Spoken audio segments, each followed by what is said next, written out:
Konyol dan menggelikan. Komisi Pemilihan Umum atau KPU selaku penyelenggara yang juga wasit dalam pemilu 2024 selama ini menyimpan rahasia.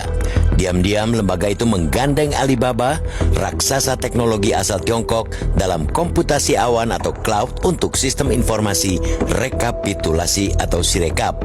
KPU menyimpan rapat-rapat informasi itu kepada publik meski masyarakat sudah mulai curiga saat Sirekap terus-terusan dibekap masalah. Sejak penghitungan suara dimulai 14 Februari 2024. Konyolnya, semua rahasia itu baru terbongkar karena ada yang mengadukannya ke Komisi Informasi Pusat atau KIP. Sementara hal yang bikin geli masyarakat ialah KPU sebagai lembaga publik ternyata menyimpan rahasia ke publik. Apresiasi sebesar-besarnya disampaikan buat Yayasan Advokasi Hak Konstitusional atau Yakin yang karena gugatannya ke KIP, KPU akhirnya berhasil dibuka suaranya dan berkata jujur. Sidang lanjutan sengketa informasi antara Yayasan Advokasi Hak Konstitusional dan KPU di kantor KIP pada Rabu 13 Maret itulah yang pelan-pelan membongkar keanehan sikap KPU itu. Sidang lanjutan itu pula yang membuka tabir bahwa informasi kerjasama KPU Alibaba itu masuk kategori terbuka untuk umum, bukan rahasia negara, apalagi mengancam keamanan negara. Sementara itu, sebelumnya KPU malah melempar alasan konyol ketika didesak pertanyaan mengapa menyimpan rapat-rapat informasi soal kerjasama dengan Alibaba itu. Menurut KPU, publik termasuk peserta pemilu tak boleh tahu soal kerjasama itu karena pengadaan server dan kontrak dengan Alibaba masuk kategori informasi yang dikecualikan. Loh, ada apa dengan keamanan dan rahasia negara sampai-sampai kerjasama penyewaan server mesti dirahasiakan dari publik? Hah?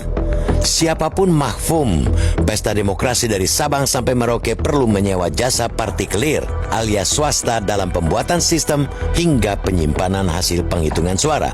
Undang-undang pun memberi ruang kepada KPU untuk menggelar lelang pengadaan jasa itu agar prosesnya serba transparan.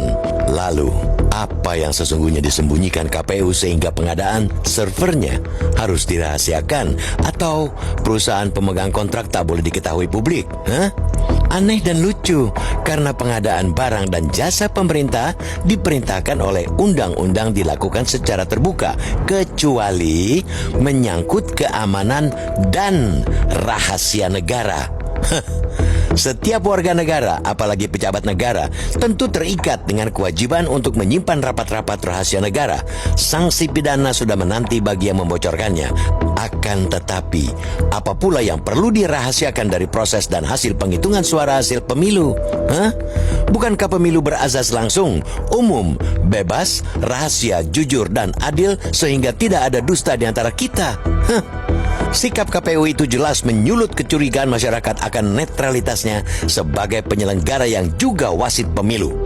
Apalagi dari awal KPU sudah menunjukkan gelagat aneh dengan terus bersilat lidah saat Sirekap mulai bermasalah. Sampai kini pun penuntasan masalah menyangkut Sirekap tak pernah sampai pada solusi konkretnya. KPU sebaiknya jangan main-main dengan kepercayaan publik. Setelah sebagian besar tahapan proses sudah dilewati, semua mata kini sedang tertuju pada hasil pemilu untuk mencegah terjadinya kecurangan. Seperti kita singgung berkali-kali di forum ini, apabila publik mulai tak percaya pada kerja KPU, legalitas hasil pemilu akan menjadi taruhannya. Diisi oleh awak yang terdidik, KPU tentu paham. Selain rahasia negara, hanya bangkai yang perlu ditutup rapat-rapat agar bau busuknya tak merebak kemana-mana. Terbuka sedikit saja, apalagi jika bangkai itu sudah berumur lama, aroma menyengat tentu akan mudah tercium. Pertanyaan bagi KPU, bangkai apa yang kau sembunyikan? Hah?